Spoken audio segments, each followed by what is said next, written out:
Good evening, everyone. My name is Devin Rhodes, and I am the Director of Alumni Relations. Thank you so much for joining us this evening for an animated career with the amazing, beloved, and wonderful Susie Odjakjian. Also from Susquehanna, we have President Jonathan Green with us and our First Lady, Ms. Lynn Buck, Melissa Kimura, Gavin Green, and Chris Markle. Before I turn the program over, we will use the Q&A and chat features to ask questions after Susie's presentation. And we also have a few pre-submitted questions, so thank you to those who sent them our way. It is now my great pleasure to introduce our moderator for this evening, Bob Campbell, class of 1979. At Susquehanna University, Bob majored in business administration marketing, and Bob is currently the senior client engagement consultant at EPAM Systems, working with Bristol Myers Squibb. Bob is also a member of our alumni board, and he is the infamous, amazing president of the Philadelphia Alumni Chapter. So thank you. Take it away, Bob. Well, thank you, Devin. I'm thrilled. Our speaker tonight, as Devin said, is Susie Odjakjian, class of 79. Okay. And Susie was a communications English major while at Susquehanna. She's been a film editor specializing in animation for the past 40 years. Susie is a member of the Motion Picture Editors Guild and SAG-AFTRA, and has spent her career at numerous Hollywood animation studios, including Disney Studios, Warner Brothers, MGM, and others. From her first gig on Fat Albert to her recent work with Disney, she has cut picture, dialogue, sound effects, and music while working closely with directors, animators, writers, storyboard artists, voiceover actors, and composers. Now, I'm sure this is going to embarrass her, but I just have to mention that Susie was a member of the DuckTales editing team that was nominated for an Emmy last year. What a way to cap a superb career. Susie recently retired from the business and is here to share her experiences with us. Take her away, Susie. Thank you both. Thank you so much. Bobby, you know, you've always been everybody's #1 cheerleader. And Devin, you are an absolute dream to work with. Thank you both for your time and your enthusiasm. So it's so nice that I heard so many people are joining. I have the most loyal friends. It's being unbelievable, really. I guess East Coast, it's 7 o'clock your time. I think you're all missing Jeopardy. So I don't know if you'd rather hear me talk about Huey, Louie, and Dewey, but here we go. Devin gave me the encouragement to talk about my personal story first. So I will tell the long version because that's the only way I know how to tell it, really. And then I promise we'll talk about the industry and I'll show you clips. So if you would just all lower your expectations, that would be great. That would be really great. So for me, it started in 5th grade, 1968 Winter Olympics. They showed a highlight reel of all the best moments cut to music. And at 11 years old, I was struck by it. And you know, back then you couldn't rewind and play it again. So I saw it once, but it stayed with me. And after that, I was always creating montages in my head. So at the time, Syracuse, back east, was really the school for film and TV. And but it was too big for me.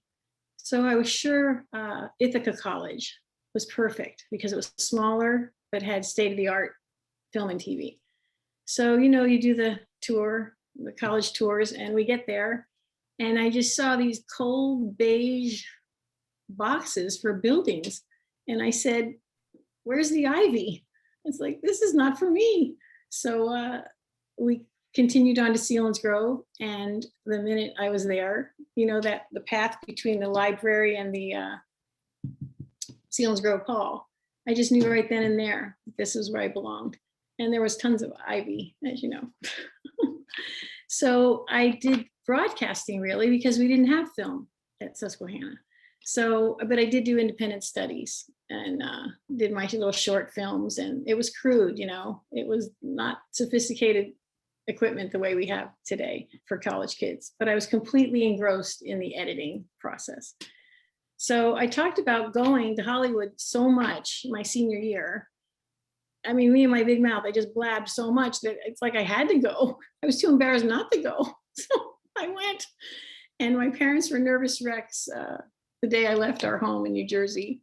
My mom kept saying, they make films in New York, you know. She just didn't want me to go. So I told her it would be I'd give it a year in California. And if it didn't work out, I'd come back home. So she didn't go into full panic mode until she noticed that I packed my stereo and my albums in the back seat. And then she freaked and she said, uh-oh, this is serious. If she's taking her music, she's not coming home soon.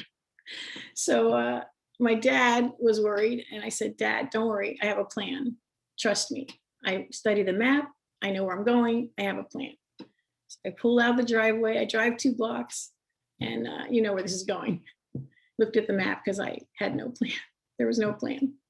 No job, no place to live, no contacts in LA, no cell phone. And oddly enough, no fear. I was too naive to be afraid. The only thing I was really afraid of was that my albums would melt in the hot car before I got to LA. That was it. So, you know, at that age, you know, the world is your playground. So as soon as I got here, I went to every single studio with my resume in hand. And that's when I found out that my college degree meant nothing. It would today, but it didn't then. It was really it was nepotism back then. You know, it was more of a craft than an art.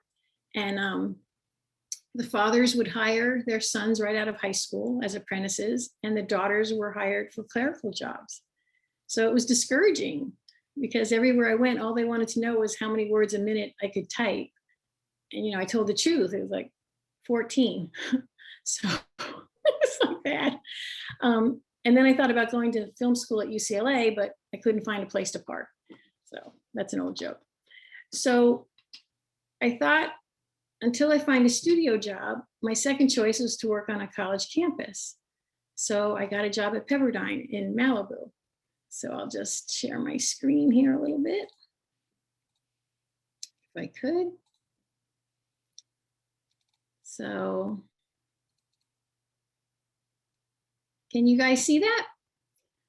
Beautiful campus on the Pacific Ocean. It was something. And my friends that are watching tonight that have come out to visit me, that was part of the OJ tour. Everybody, I've taken everybody to this campus. And this was the view from my desk. This was later done for 9/11, but that was the view from my desk. So it was quite a culture shock. In the registrar's office, that's where I worked, one student said she couldn't take a class between 1 and 2 because that's when she watched her father on One Life to Live. And then the guys would schedule their classes around the best waves because they surfed every day. And that's when I knew I wasn't in Selinsgrove anymore, for sure. It was different. So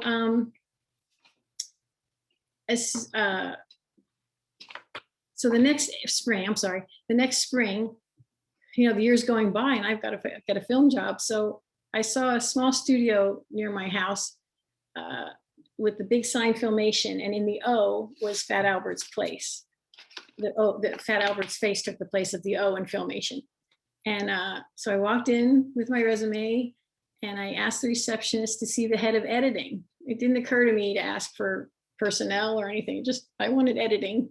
So old George comes down the hall and greets me, and he takes me back to the editing rooms, and I saw film everywhere, and I just about squealed. I was so excited. And what you guys will enjoy about this, he saw my resume that I had studied at Oxford during the Susquehanna summer study program. I think back then it was in the summer only, but now I know global studies is all year. But he was raised in LA, but he was born in England. So that really struck him. So I think he thought I was a Rhodes Scholar, and I don't remember if I ever denied it. But so he said, our season hasn't started yet, but call me next month. And so each month he'd say, call me in a month, call me in a month. So 3 months go by, it's August. I have 1 month before I have my deadline to move back home. And I think, I'm going to call him one more time and then I'm going to stop bothering him. And I did. And it feels like yesterday he said, why don't you come in tomorrow? I think I've created a little job for you. And it blew my mind. I was so excited. So this is old George with his cigarette. And he became my mentor. And right now I'm older than he was in this picture. That's how fast the time went. So the next day I go into the studio. My first day, I was so excited. And he introduced me to every editor in the department. And as his assistant, I was just gonna be like a gopher. It was all men, 20 men and me. Half of them were journeymen like George, and the other half were young, cute guys in their late 20s. I was in heaven. It was just such a fun, loose, casual place to be. It didn't feel like a job ever. And I was dying to learn everything about editing. And that's when I found out that you had to be in the Editors Guild to edit at union shops in Hollywood. I had no idea. So, but because I would just begged him, he let me do the job, and I did everything. For 3 years, I did exactly what the guys did. I was a full-on editing, but without being in the guild and without the benefits and the pay, it just was really tough to get in. So one day we were sitting around, the editor said, you know, George, you really ought to get Susie into the guild. She deserves it. And he patted me on the head in front of everyone and said that I shouldn't take a man's place in the guild because I was going to marry my boyfriend. So this is the way it was back then. It was typical. So one day I was in the sound room, and big shot sound editor was walking by from another studio, and he saw me touching the film, and I wasn't allowed to, and he caught me. So he reported Filmation to the guild, and the studio was fined $60,000. And that's how I got in. Not on merit, which I deserve, but just because we got in trouble. So, this man, George, he hired me off the street. He didn't know me, and I had no experience. He didn't need an assistant. He was just really nice. So I was deeply grateful, but also frustrated, both. So I never did do Olympic films. Animation became my niche, and the people are just hilarious and creative and talented, and we laugh every day, all day. So that's my personal story. Thank you for indulging me. So now, in general, editing is called the invisible art. Maybe you know that, but the layers of editing should be transparent, especially the sound. It should serve the story, but when you leave the theater, you shouldn't be thinking of the music or the effects. You should feel the feeling that the film evoked. But if we've done our job well, you won't notice the editing, especially the sound. And animation is extremely intricate and detail oriented. It's nothing like live action. Live action is basically everything but animation. I think only people in animation say live action, but once in a while we get live action editors who are a little snooty and they don't want to cut animation, but then when they have to, if they need a job, they're blown away by how difficult it is. It takes hundreds of people a year and a half to complete 22 minutes of animation, and from concept and development to delivery. And 22 minutes because 8 minutes for commercials for a half-hour show. And there are over 30 frames in one episode. And I look at those frames, every single frame in that show, multiple times when I'm cutting it. So you can also, unlike live action, you can take frames and cut and freeze and do effects, because you're literally working frame by frame by frame, where with a live action shoot, you can't just freeze it all of a sudden. That's for the effects. So, in the 70s, you couldn't pay people to pay money to go to the theater to watch a G-rated animated film. And then Little Mermaid kicked off the Disney Renaissance, you know, the biggies, Beauty and the Beast, Lion King. So all of a sudden, our sweet little cottage industry became big business, and it's really never been the same.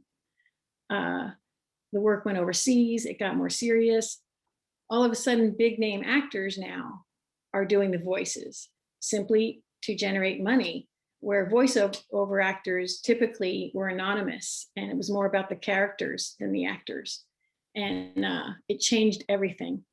And then digital came in and changed life. The transition from 35 millimeter to digital editing was like completely changing my career. So I actually went in kicking and screaming, but because cutting on film is straightforward, it's tangible, it's intuitive. And now with digital editing, most of our day is just troubleshooting the technology and the glitches. So it took years for the old timers like me to get used to it and get comfortable, but we finally made it. And the young kids who have never worked on film do great on it. So a good thing the young kids at the studio like me, because whenever I had a lame question, a lame computer question, I would just go out in the hall and yell, "Boomer needs millennial," and they would come running to my rescue. So before I show you some clips and things, I just wanted to tell, maybe some young people are watching that are interested in the industry. I just wanted to say in general that back then it was virtually impossible to get in without knowing someone. It was harder to get in because it was a smaller industry, more exclusive, but easier because fewer people wanted to get in. Today, with cable and more content, it's harder to get in because there's more competition, more people want in, but easier because there's tons more work. So it's, you know, the pros and cons of both. So when Spielberg and Lucas became household names, that's really when it changed. That's when the top students were now going to film school instead of med school. And I mean, some students have told me that they've switched majors because they can make more money as a director than a doctor. And that's how they feel. And the other difference between now and then is kids now, they go to film school together, they go to art school together, they take internships together, they come out and room together. I did it all on my own. I didn't know anyone. So that has really helped the kids today get in the industry. And I used to tell them to just get your foot in the door, but I don't say that anymore. Now I say, if you want to make a film, you make your film. My peers and I sometimes gave blood and we forgot about our own creative vision. We put everything into the studio's vision. So I tell kids to make their own films if they really want to do it. And I also say it's not easy to get in, but it's not impossible. So now I just wanted to show you some things. Every editor has a picture of them at the moviola like this. It's just a typical picture. This is the picture head and the sound heads. I don't know how much of this you guys already know. This was my sound effects library. I created this myself. Back in the day, you didn't just have a sound effects library program. You had to go out and make it yourself. So I take this Nagra, this tape recorder, and one day I spent an afternoon in a local bar taping myself playing video games because I needed those sounds. So you created them and there they were ready for me to go. So, and they were more cartoony back then. You guys probably know. Sound effects today are more realistic in animation and less cartoony. And trusty splicer, my friends say I'm going to be buried with that thing. I loved it. So there's a thing called rotoscoping. I don't know if you know, but when I worked at Don Bluth, the movie Troll in Central Park, sometimes the animators want to Trace live action. This was shot on videotape. This is a long time ago. This is an animator from Canada. I guess I was the right height. So the scene has a couple in Central Park, and they approach, the troll approaches them. So we're acting like, this is the other good thing about a small studio. I was an editor. I wasn't an animator, but I got to do various things. So now this is the scene where the troll comes and knocks me over into the bush. He's supposed to be the bush. So the animators take this video and animate, basically. And then also, you work for a year and a half on a film or a TV season, and then you get time off. And everybody around town knows that I love my time off, and they would tease me. And one friend took a picture of me that I had no idea he did, and he sent it to everybody saying, "Oh, Susie's hardworking. She's looking for work." So everybody knew that it was just a joke and that I did work hard, once I woke up. So it's just a very playful industry. So eventually I went kicking and screaming. All the small studios couldn't make it. So one of the few that were left, I ended up at Disney. And this is the Seven Dwarfs in Burbank. And this is the Wall of Fame. All the actors and musicians have their hands here. And also, as a dialogue editor, you sometimes have to just do pickup lines yourself. Pickup lines are if there's a retake or a rewrite, and they're not going to bring the actor back in to do one line. So we would just do them ourselves. And then finally, after years, they insisted on paying me. I said, "No, you don't have to pay me for one line." And they insisted. So now I know it's gauche to talk about money, but my residual checks are really rolling in. Do you see that amount? It's not worth the stamp it took. And then Bobby mentioned the Emmy nomination. So I didn't win it, but years ago, I did dress up as the Emmy for Halloween. So, all right. So Filmation before Fat Albert, Filmation was known for Archie's. And they had the gold record for Sugar, Sugar on the Wall when we came in. And here's Fat Albert. And again, about those pickup lines, we had to have Bill Cosby do a few retake lines, and he was in Vegas doing his act. And they were going to send me there with the recorder. I was going to meet him in his hotel room and record a few things, but I don't remember why it changed, but I'm kind of glad that didn't happen. And He-Man was the first syndicated cartoon, the first cartoon that was 5 days a week rather than Saturday morning. And it was also criticized for being a 30-minute commercial because it's the first cartoon that was based on a toy that existed rather than the toys being made off of a show. And the actors in this show were so much fun.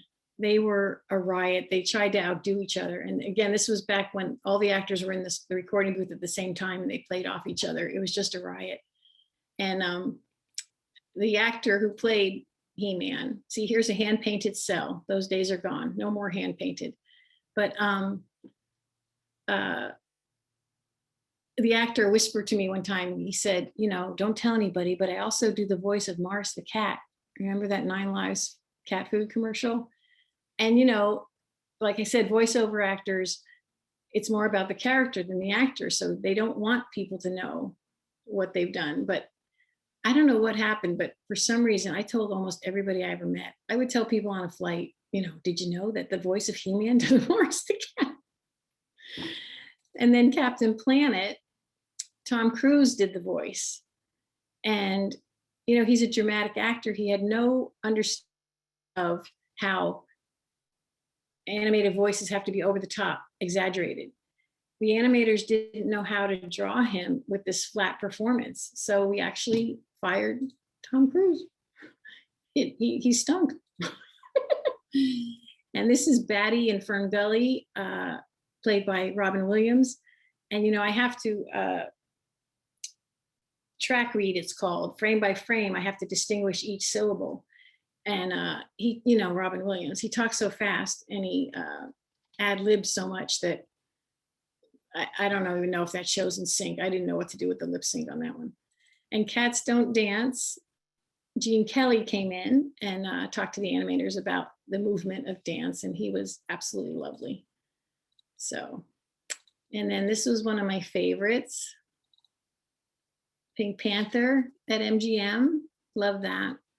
And then Warner Brothers, Animaniacs, and Pinky and the Brain were very popular. Okay, thanks you guys. Now to DuckTales. I'll just show you a few clips, what I do every day, and then I'm done. So this is the main title. DuckTales is a redo of the cartoon that was on 30 years ago. I don't know if some of you guys have kids who watched it in the 80s, but we redid it. And this is the 30-second main title. Let's see, is this good? Can you see that, you guys? Okay. It's like a hurricane here in Duckburg. Race cars, lasers, airplanes. It's a Duckburg. Might solve the mystery or rewrite history. Every day they're out there making DuckTales. Tales of daring, too bad and DuckTales. So if you think I saw that and heard that song only once a day for the last 4 years, you'd be way off. I probably have seen that 1,000 times. It took months to cut it. So, and here, when the animators make their, when the storyboard artists do their drawings for the storyboard, they're done in panels. And then it comes back to the editor and we pace it, maybe 2 frames, 8 frames per drawing. We're basically doing a rough cut of it. So here's the scene. So again, this is very rough, but we're timing it to get an idea. So here's the same scene when the color comes back. It's, is this in the way? I don't know. Can you see? It's not exact, but it's close. So now we have the color. This is what we finesse. This is what we tighten up and do the final cut. So here is the same scene with dialogue only.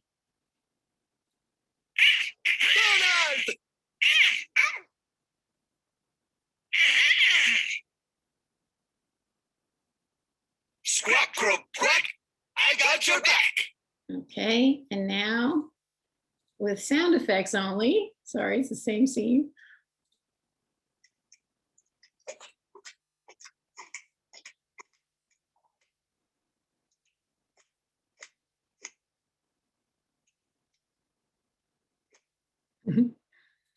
And now music only.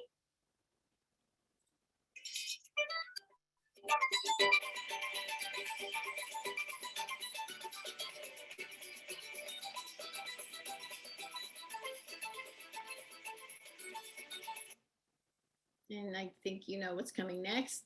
All of them put together, the comp track, which is mixed and balanced perfectly by our great mixer.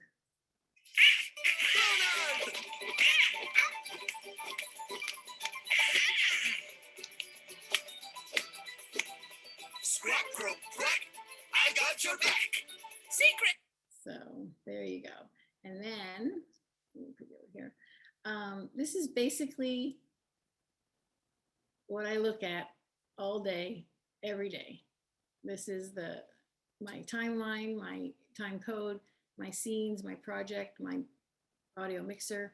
Here's an example. Here's a take 1. And it comes in and we see that the floor is painted the wrong color. So we ask for a take 2 and they fix that. So that's, I mean, there's hundreds of retakes per episode. This is my timeline. Maybe you guys who edit at home are familiar with this. The top tracks are dialogue only, different colors per character, and then sound effects here. Can you guys see my mouse? Okay, and then music tracks below. So this is, it's very tedious, very detailed, very precision. Like, and here's another example. Here's a take one, the background is a little and the director said, let's, you know, make it nicer and make it richer looking. So, and now years ago, there's no way we would have spent the money. This would have been fine.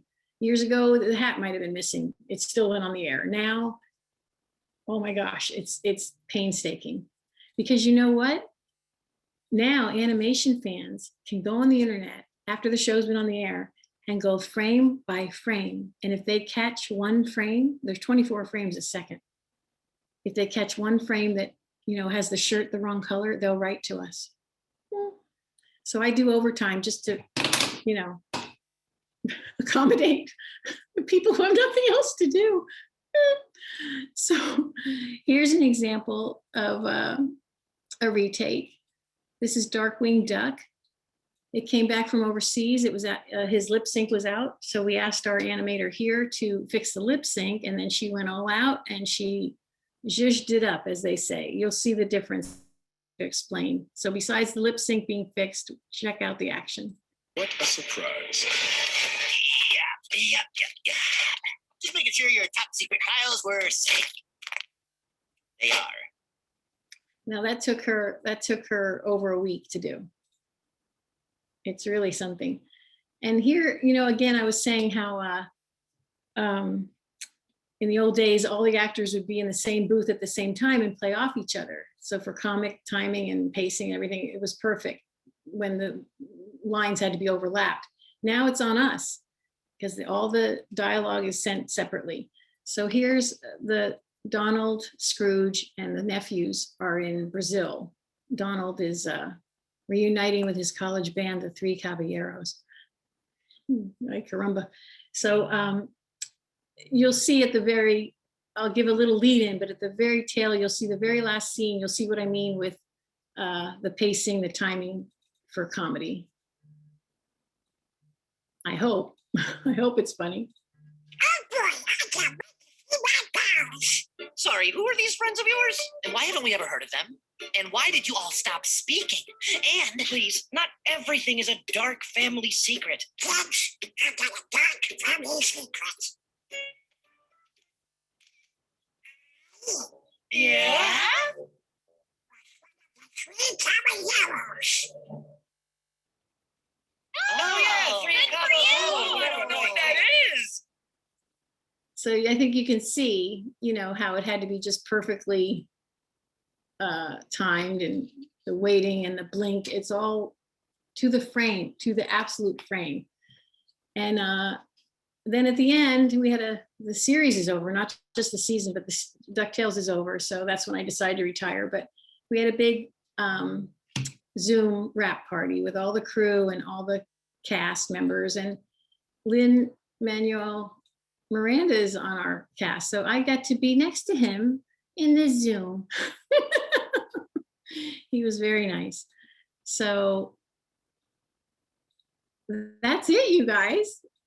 That's it. Amazing, Susie. I hope that was okay. I didn't Nope. want to get too technical, but Nope, it was great. And Bob had some questions for you. Sure. Why don't we fire away? We'll take the ones that came in first. Do you have one project that you worked on you are particularly proud of? well, the one that I felt the most creative, because again, I keep talking about the old days, I'm so sorry. We got to do everything. The editor got to do everything, picture, sound, Foley, which is creating your own. Now, sometimes you're just picture or you're just sound. So in terms of really being as creative as I could be, it would have to be Thumbelina, the movie Thumbelina, All Dogs Go to Heaven 2, and I think Pink Panther TV show, creative wise. People wise, oh man, it's been a party every single place I went, but I'm gonna say Turner, the Page Master, and Cats Don't Dance. That was fun. So. Okay, so that, yeah, we've answered. I'm trying to figure out you talk about technology, hand raisers and questions, and I'm trying to navigate. And but anyway, what is your favorite part of the job? Well, ideally, when it was more creative, definitely the creativity, the casual. I mean, there's nothing in the beginning, there was nothing corporate about it. And we laugh. Everybody's funny, and it's just, it's the people. It really, and I think that's why I didn't leave animation. You know, I was told I was too much of a softie, that I wouldn't make it in live action, and that I should just stay in cartoons where, you know, it's not cutthroat. I'm not cutthroat. So I'm gonna we got two questions that came in that were kind of similar. So I'll just go with one. So did you ever get a chance to work on a hybrid project such as, you know, Roger Rabbit, where it's combined live and animated shows? Oh, that's a great question. I can think of 3. Well, Fat Albert, remember, he was in the Junkyard as himself. The live action was, and then the Page Master had live action with Macaulay Culkin, and Rockadoodle had live action. Glenn Campbell did the music for that. It was really good.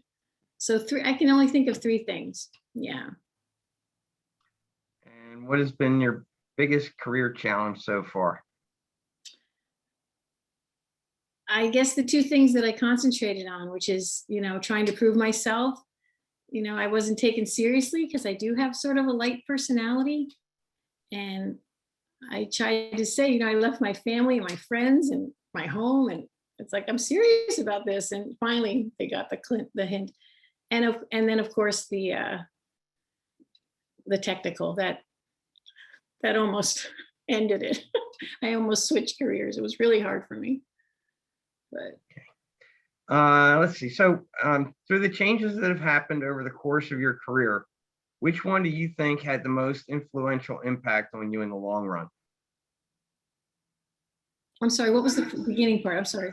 Okay, through the changes that have happened over the course of your career, Oh, which one do you think had the most influential impact on you in the long run?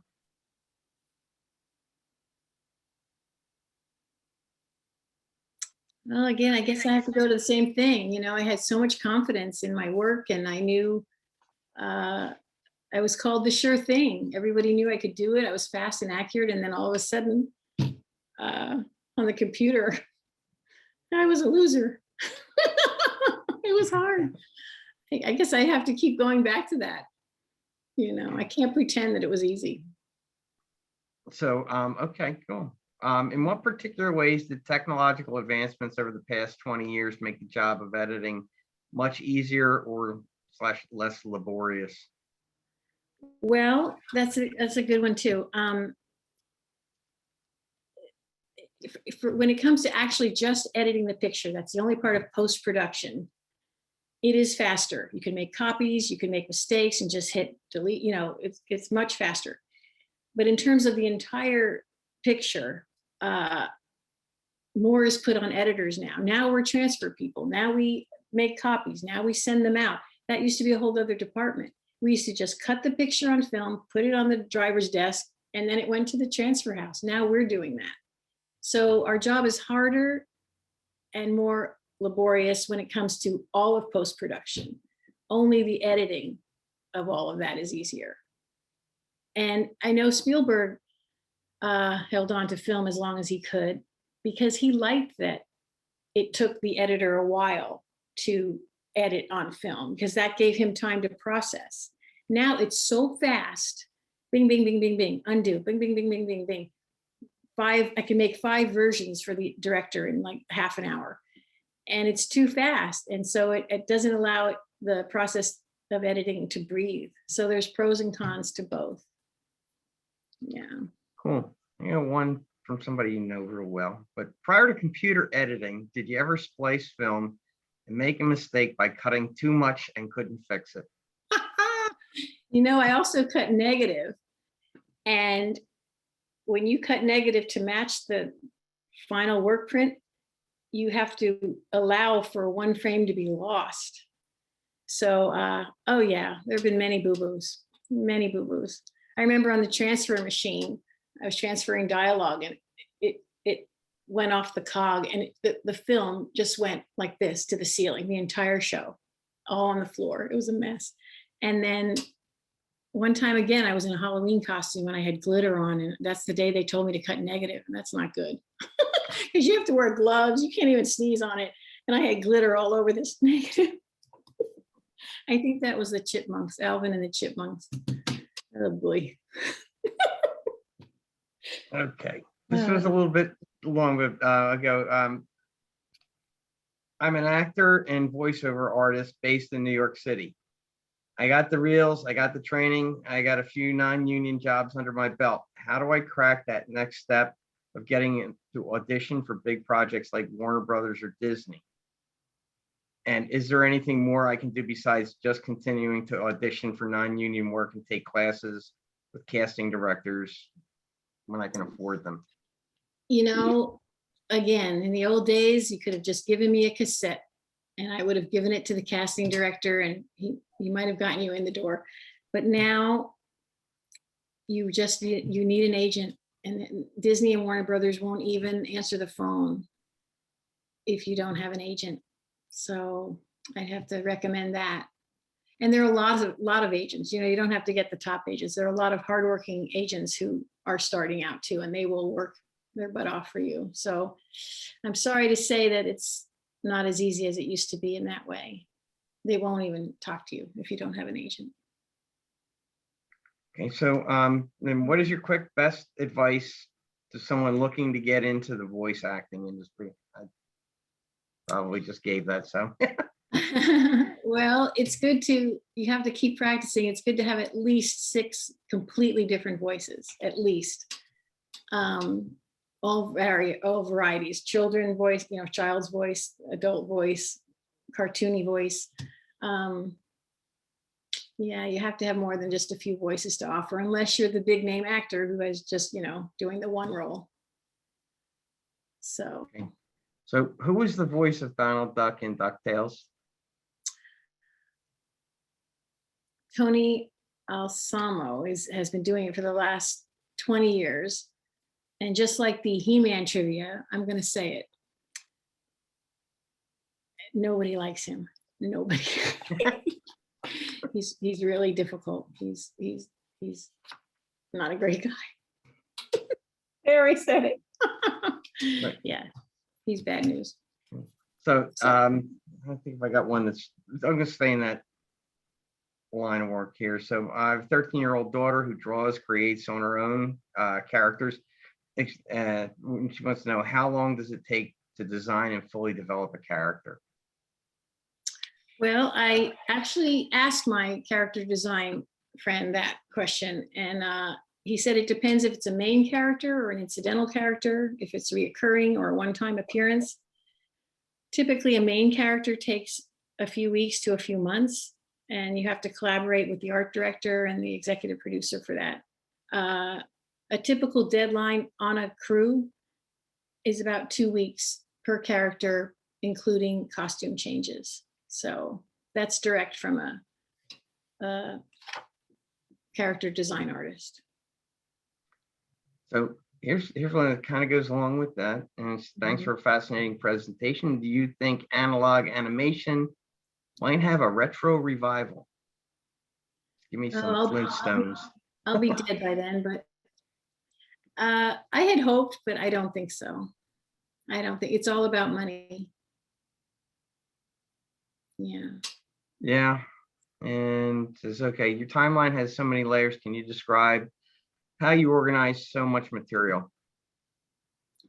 Well, there is a system, and every editor organizes differently. Again, on film, everyone had to do basically the same thing because it was like a assembly line, I guess. On the Avid now, everybody organizes their shows differently. You know, you have the project, you have the bin, you just want dialogue, you just want effects. You have to be very organized. And there is a system from concept of the story to delivery. And you know, the voices are done first, the script, then the recording, then the animation, then the background design, character design, layout, you know, where the desk is in the scene. And it's all done digitally now, no hand painted cells. So background colors, that's a whole job. Background artist, color stylist, actually, I should say. Yeah. So staying with the editing, you use Avid? I guess that's what it is. Avid, Avid, AVID. okay. AVID, okay. Can students learn to be good editors with Premiere Pro and Final Cut? I highly recommend it. Not so much Final Cut. Premiere Pro is where it's going now. Most studios now have switched from the Avid to that. So go, yeah, you can concentrate on Premiere for not Final Cut. Yeah. And in fact, I was afraid they were going to switch to Premiere before I retired. It's like yet another thing to learn. So. Okay, let's see. I'm trying to get through this and make sure I catch everything. So what is your biggest tip for kids, especially ones graduating next month, about maintaining creativity as an editor? I'm sorry, Bobby, what was Okay, sorry. What is your biggest tip for kids, especially ones graduating next month, about maintaining their creativity as an editor?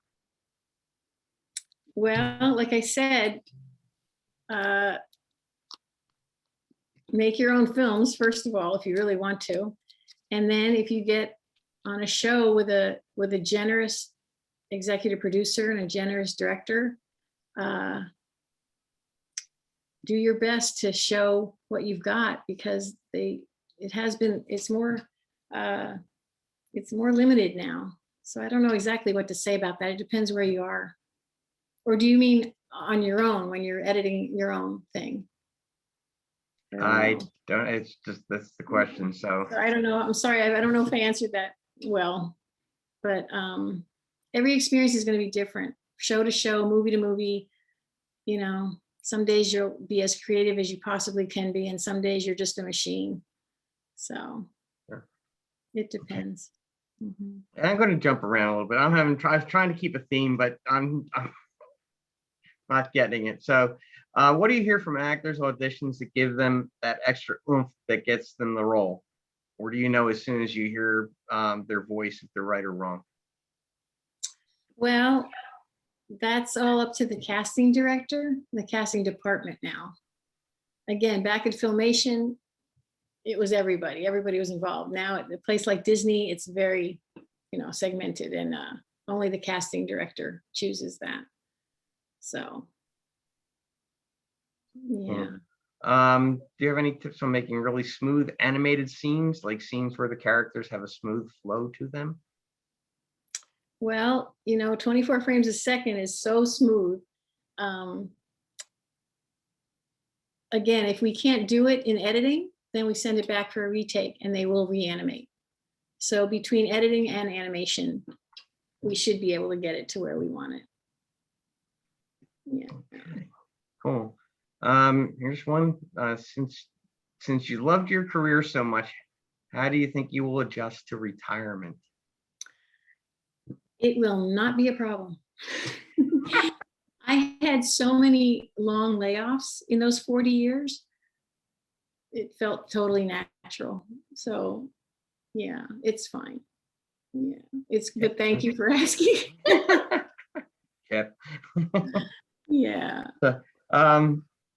My son just graduated Temple and moved to LA to pursue entertainment industry opportunities. Any tips on making the leap from PA to California?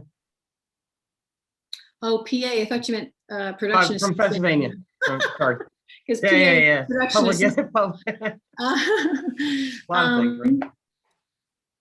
Well, again, like I said, kids are now coming out in tribes and supporting each other and hiring each other. If there's one student that really stands out, and I mean, we have very young show creators at Disney now. It's unbelievable. They're not paying their dues. They just have a great idea, and they are showrunners at 25 years old. And they bring in all their art school buddies. And, it's who you know. I have to say, it's who you know. Yeah, it still is. but you know what? This is out of my era, but also too, if you with YouTube, I guess, you know, you can get noticed, you can get seen because they're always looking for new content. They're very picky about what they greenlight to actually produce a show, but they're constantly looking for new content. So, yeah. So there's a couple questions again that are very similar here. So hopefully this covers both of them. What do you think is the most important thing a high school student can do to prepare for a career in the animation field? Well, if you mean as an animator or the entire field, I don't know. I mean, If she I'm means just, yeah, this is what I have, because there's a similar question that said, what can young kids 13 to 14 who absolutely love this field and want to go into it for study do to prepare? So, well, from the drawing standpoint, just keep drawing. The other thing I would say is to go to art school. Out here is Cal Arts, which is the #1 animation school, and then Art Institute in Pasadena. A little more technical. Cal Arts is more about story, the entire product. It's very expensive. And these kids come out of art school now and, you know, they have huge debt to pay. But, or in the meantime, you know, if you have a community college that has art classes on weekends, I have friends who teach that here, and take as many art classes as you can, and then consider art school, because now art school isn't just for starving artists. Now it's for a very, very lucrative career.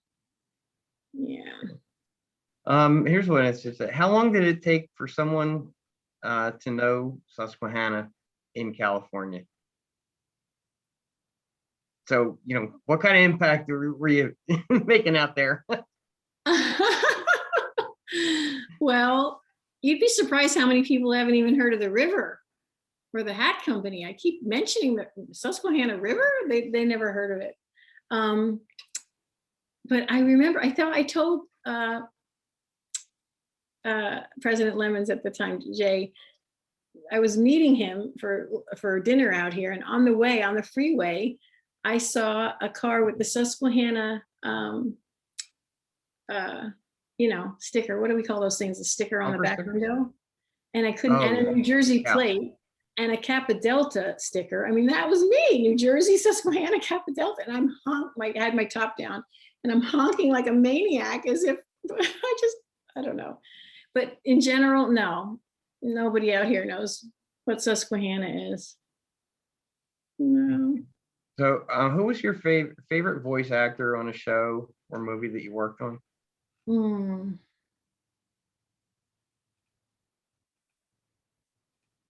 Oh boy, that's hard. Oh, that's so hard. I'm going to say the old character actor, Alan Oppenheimer. I don't know if you know him, but if you saw his face, you'd know he's on TV. But he was the voice of Cringer and Skeletor in He-Man. And he is the loveliest. He's 90 years old now. And I just love him. He was so entertaining and so funny. Yeah. I think one time you told me Marvin Kaplan, maybe. Oh, I forgot about him. Yeah. So there's a couple questions about your retirement here. And it says, now that you're retired, do you miss your work? Not yet. Not yet. 2 months. Okay. No, and not yet. following in that vein. People. Pardon me? Following in that vein, if you did, let's see, now that you're retired, what is your favorite thing to do with your newfound time? Well, this took me a couple weeks to prepare for. I just neglected everything, my house, my hobbies, my health, everything. I have to catch up. I have a lot of catching up to do. But of course, you know, when the pandemic ends, I have many, many friends that will keep me busy. I love to go to the beach, and yeah, I might do little editing things, little montage things again. Yeah. If you didn't make it in film editing, what do you think you might have done instead? Well, in my dreams, I would have loved to have been a playwright. I would love to have written for small theater. Yeah. Cool. I really love the film industry and would love to get started working anywhere I can. Any advice on where to look, like websites, etc.? Just in general, the film industry. Yeah, that's So not That's a particular area. not according to the question that I have in front of me. Yeah, that's the thing. I think my brother, he years ago, he told me, you can't put all your eggs in one basket. I kept going for editing, and he thought I was too social, that I shouldn't be locked in a dark room. But in a way, you do sort of have to be a little more specific. I think it helped me to know that I kept asking for people in editing rather than just anything. I mean, it's good to get in the door and find out what you want to do. But, there are different areas for different talents and different abilities. So maybe if you could sort of narrow it down to a few things like producing or, I'm assuming that includes live action, just not animation, what they're saying. So, I think I would read up on film production and see what appeals to you and sort of narrow it down. I got a serious question. Thinking back to Roadrunner and Wile E. Coyote, probably wouldn't be made today for being too violent. Other similar cartoons when we were young. Though there's obviously is violence in video games, how do you sense the storylines and action have evolved with society? Well, that reminds me, when I worked on, I think it was Rockadoodle, I can't even remember now. There was a scene where Christopher Plummer's character was an owl, I think, and he puts this little skunk in a pie and puts it in the oven. And music-wise, his acting-wise, it was a stunning scene. And everyone loved it. And yet that week, unfortunately, on the news, some poor child in this country with some stepfather or somebody put this child in an oven. And we had to take that scene out. So I don't know why that stays with me, but yeah, we're very sensitive now to things that are happening. Yeah. My hubby, kids, and I were huge fans of the new DuckTales. What was it like getting all that wonderful voice work in from those actors? David Tennant, who plays Scrooge, he's amazing. And Ben Schwartz, who plays Dewey. I mean, they're all so good. They're so talented. And they're great guys. They're really sweet guys. There are no egos. And that's kind of a nice thing. I do remember in the beginning, the film business was more competitive and more cutthroat. And then, people now, they just want to work with nice people. You're not going to get hired now if you're too much of a go-getter. If you're nice and pleasant and people want to be around you all day, that's now how you get the job, not by being pushy. So that has changed for the better in live action as well. Animation was always a soft place to land. So I've known you since I was 3 years old, and you've never been a loser. So now that you are retired, when are you coming back to New Jersey? Oh, I think I know where that's from. Yeah, I can tell you later. I have one here. Can you talk about the on and off schedule in the business, where you go from work and production intensely to periods where you're not working? More generally, can you talk about those long layoffs a bit more? Right. Well, again, if you're working on a feature film or episodic TV, it used to be episodic TV was only summer to Christmas. You worked 7 days a week. I used to sleep at the studio. I used to not even go home for 2 days. And you worked your butt off, and then you were laid off for 6 months during reruns. There was no work, and that's just the way it was. And then again, like I said, with cable, that all changed. So now a lot of people do have year-round work, but basically, if you're an editor or some other similar position, after the production's done, you get laid off.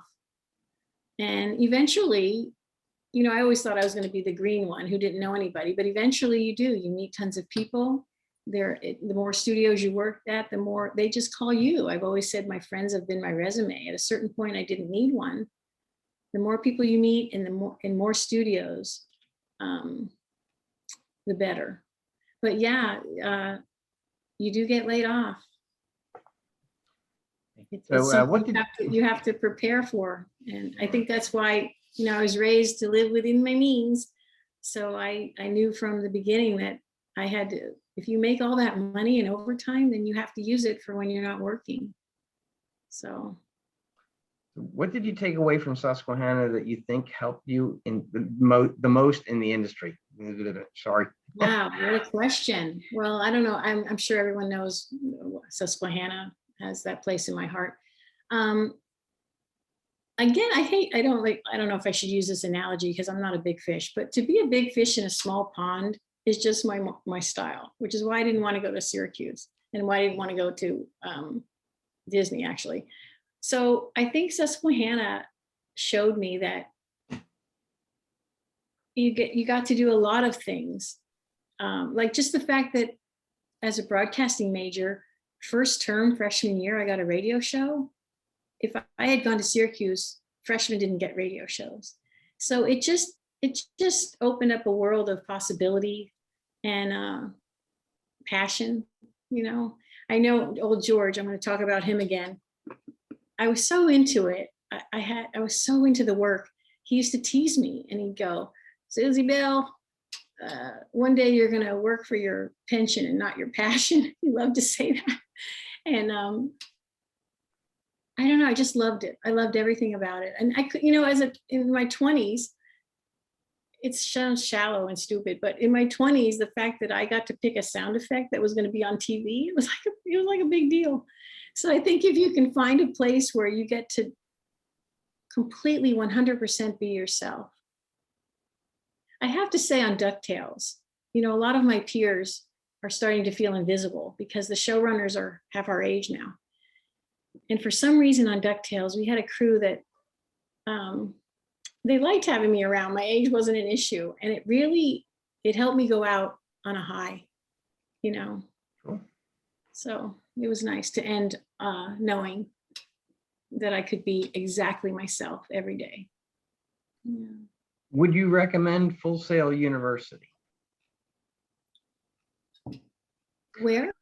Full Sail. I think years ago, you and I had actually talked about Full Sail. That does ring a bell, but I don't know. Oh my Yeah. gosh, I forgot what that is. Yeah, I don't remember what that is.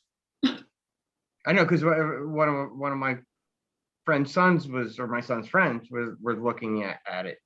Yeah, and I think it all has to do with editing and film and sound effects and things like that.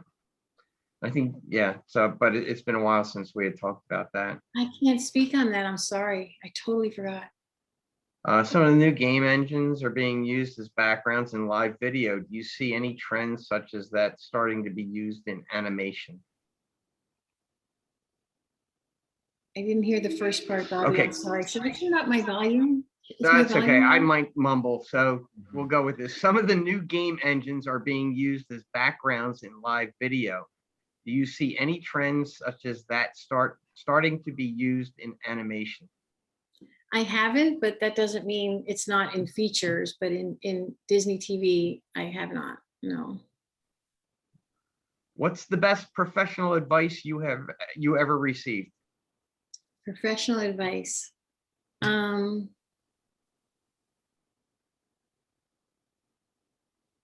Gosh, how come I can't think of something? I will though. Plastics. I think I'm going to say advice I got from my father, not from a coworker, but just to stay open-minded, you know. But then I took it to an extreme. I was so open-minded, my brains fell out.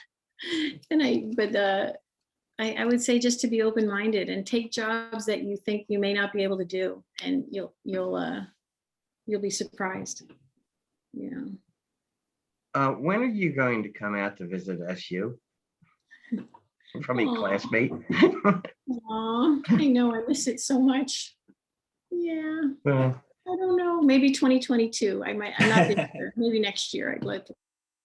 So I am watching the time. So probably let's do one, maybe two more questions. And I know I told you this hour would fly. Oh my God. I don't know, So- Susie. I told you Okay. we may need well, to do a let me do two, and then there's one I just had been sitting on, so we'll go with this one. So, since the industry is mostly about who you know, what's the best way to go about making those connections that could help you get hired? Well, like I said, today, in my day, it was just luck. Today, or if who you were related to. But today, it really is who you meet in art school and film school and who you do internships with. They are become your, your hub for that. I don't know. I don't know what else to say about that. Yeah. What's the key to being a great voice actor? Timing, inflection, no mistakes? You gotta let loose. You gotta just really just go all out. The best ones are just so much fun to watch too. Not just, you can tell, you can see them just getting really into it. Don't hold back. So I'm going to ask this, I guess, well, Devin, it's up to you where we end. So, but Okay. this one's been sitting here from the beginning. I don't know, it was a question, more of a debate, and I don't know that we were going to be able to get into it, but I'm going to ask it anyway. DuckTales, best cartoon theme song of all time or best theme song of all time?